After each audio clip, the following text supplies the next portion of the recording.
Hello everyone, আসসালামু আলাইকুম। আমি সামিয়া বরাবরের মতো চলে এলাম আলুর নতুন একটা রেসিপি নিয়ে। এটি আপনি সকালের নাস্তা রুটি পরোটার সাথে পরিবেশন করতে পারেন।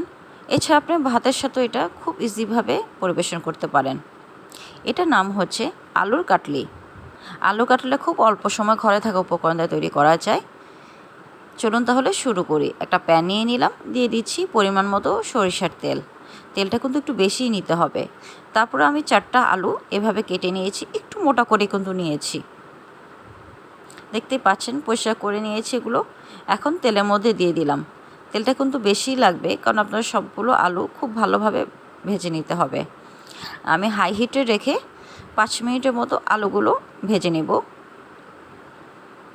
আপনার আলুটা এমন হতে হবে যে কালারও চলে আসবে, 80% সেদ্ধও হয়ে যাবে। এই পর্যায়ে দিয়ে দিলাম লবণ। আমার পরিবারে নতুন সদস্য হলে আমার চ্যানেলটি সাবস্ক্রাইব করার অনুরোধ রইল। আর যারা পুরনো বন্ধু আছেন তাদের অসংখ্য ধন্যবাদ আমার পাশে থাকার জন্য।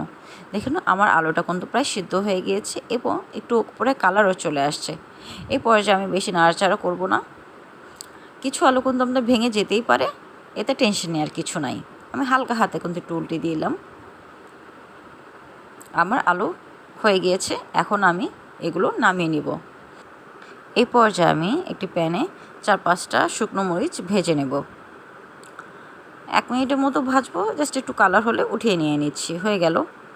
ওই প্যানেই এখন আমি দিয়ে দিচ্ছি একটা তেজপাতা আর একটু জিরা ফোড়নের জন্য। জিরাটা দিয়ে আমি 2 মিনিট মতো নেড়েচেড়ে একটু জিরাটা ভেজে নেব। তারপর আমি এর সাথে দিয়ে দিব গ্রেট করে রাখা একটা টমেটো। আপনি চাইলে ব্লেন্ড করেও নিতে পারেন। তারপর আমি একটু নেড়েচে টমেটোটা একটু ভালোভাবে কষিয়ে নেব, যাতে টমেটোর ভিতরে থাকা পানিটা ভালোভাবে শুকিয়ে যায়। এ পর্যায়ে দিয়ে দিলাম 2টো কাঁচামরিচ। তারপর আমি আবার খুব ভালোভাবে এটা একটু নেড়ে মিশিয়ে নিচ্ছি। কাঁচামরিচটা একটু যখন আমার একটু হয়ে আসবে, তখন এর সাথে একটু পানি দিয়ে দিব টমেটোটা ভালোভাবে কষানোর জন্য। পানিটা দিয়ে একটু নেড়ে দিলাম। এই পর্যায়ে যে মরিচটা যে ভেজে রেখেছিলাম না, ওইখান থেকে 2টো মরিচ আমি এভাবে হাত দিয়ে ডলে ভেঙে দিব, কারণ এটা একটু স্পাইসি হয়।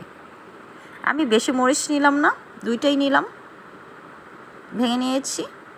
তারপর আমি টমেটোটার সাথে মরিচটা দিয়ে দিব।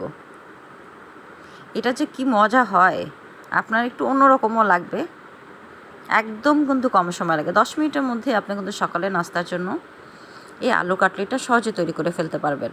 এবার আমি ভাজা আলুটা এই মশলার সাথে দিয়ে দিলাম। একদম আস্তে করে আমি আলুগুলো উল্টিয়ে মশলার সাথে মিলিয়ে দিব। 2 মিনিটের মতো আমার মশলার সাথে রাখলে, 2 থেকে 3 মিনিটের মতো রাখলেই হয়ে যাবে। দেখুন আমি কিন্তু খুব বেশি নাড়াচাড়া করাচ্ছি না, কারণ অলরেডি কিন্তু আমার আলুটা পুরোটাই প্রায় হয়ে গিয়েছে, 90% মতোই হয়ে গিয়েছে। কিন্তু এই পর্যায়ে একটু ধনেপাতা দিয়ে দিলাম। ধনেপাতাটা দিয়ে আমি 1 মিনিটের মতো রাখবো। একটু হালকা হাতে একটু কাটলিগুলোকে উল্টিয়ে দিচ্ছি, একদম হালকাভাবে। দেখুন আমার মশলাগুলো খুব ভালোভাবে কষে গিয়েছে, তেলটা কিন্তু উপরে চলে আসছে। নামিয়ে নিচ্ছি। একটা সার্ভিং ডিশের কাটলিটা নিয়ে নিলাম। কি দারুণ কালার এসেছে না?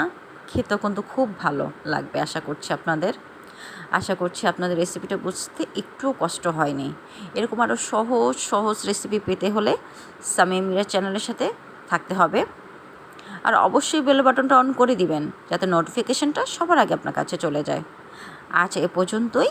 সবাই ভালো থাকবেন, সুস্থ থাকবেন। আল্লাহ হাফেজ। একটা কথা, খাবার অপচয় করবেন না।